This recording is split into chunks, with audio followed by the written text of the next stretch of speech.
Une bonne année ? Allez, on dit que oui. Alors, vous avez eu quoi comme cadeau à Noël ? Dites-moi ça en commentaire. On part sur un thread d'horreur ou pas ? Allez, ok.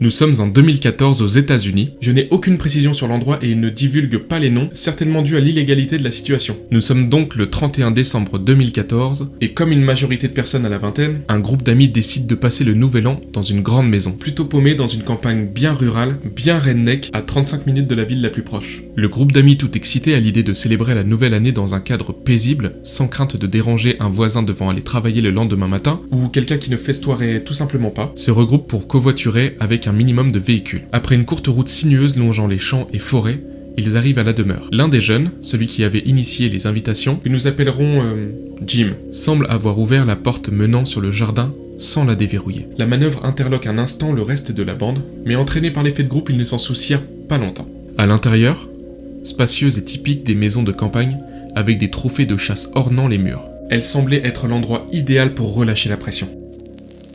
Tiens d'ailleurs, tu nous as pas dit à qui appartenait la maison ? C'est à quelqu'un de ta famille ?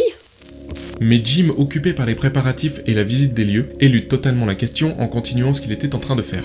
La soirée débute timidement, les jeunes apprivoisent l'endroit, des petits groupes se forment, des discussions s'enclenchent. Ont-ils eux aussi des contre-soirées dans la cuisine ?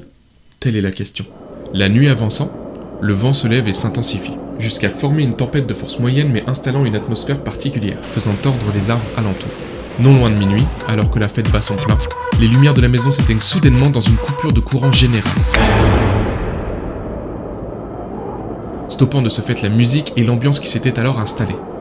Le groupe d'amis lance une huée de concert, l'alcool aidant à la désorientation. Ils allument tous leur lumière de portable en espérant trouver la cause de l'incident et espérer réenclencher le disjoncteur et que la lumière revienne. Au même moment, celle que nous appellerons Marie aperçoit furtivement une ombre passer devant la fenêtre à l'extérieur. N'y prêtant pas trop d'importance sur le moment, pensant à un effet d'optique dû à la tempête, elle se déplace en direction de la fenêtre après un court instant, laissant derrière elle le groupe d'amis éméchés. Les gars, j'ai vu un truc bouger dehors. Ne la prenant pas au sérieux au premier abord, ils décident de faire ensemble le tour de la maison sous l'insistance de Marie, troublée et obsédée par ce qu'elle a cru apercevoir. Alors qu'ils prennent leur courage à deux mains, pour braver le mauvais temps et inspecter les alentours de la bâtisse, l'un d'eux découvre que la porte menant au jardin est entrouverte. En y regardant de plus près, celle-ci semble abîmée, comme si on l'avait forcée. Mais les traces de rouille sur la serrure témoignent que cela ne date pas d'aujourd'hui, mais bien d'un temps plus éloigné que personne ici ne saurait jauger. Tout à coup, le petit groupe à l'écart de la masse entend le plancher craquer à l'étage. L'incompréhension est palpable sur les visages, se lançant des regards paniqués et se crispant de peur, comprenant qu'ils ne sont pas seuls dans la maison. Dans un élan, le groupe d'aventuriers retourne dans la salle principale, où la fête à leur plus intime continue, et leur ordonne de se taire. Dans l'obscurité de la nuit et le silence le plus glacial, alors que la tempête rugit à l'extérieur, le groupe d'amis se fige et retient unanimement son souffle. Entendant à nouveau le parquet craquer au-dessus de leur tête, pouvant suivre au bruit ce qui se trouvait en haut, il ne fait plus de doute que quelqu'un d'étranger est dans la maison avec eux. Jim attrape son téléphone et compose le 911. Lorsque l'opérateur répond, il tente d'expliquer la situation en émettant le moins de bruit possible pour ne pas alerter l'intrus. Nous sommes il y a quelqu'un dans la maison. Envoyez-nous une patrouille au plus vite. Mettez-vous à l'abri dans une pièce fermée et surtout ne sortez pas. Les secours ne répondent pas avant 15 minutes, je vous garde en ligne, ok ?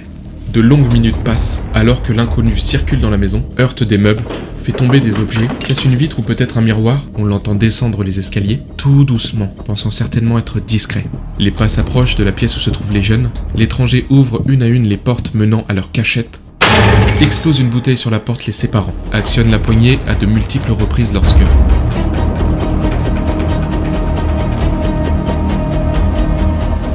Drop the weapon and step out! On entend alors un fracas métallique par terre, sonnant le glas de la soirée.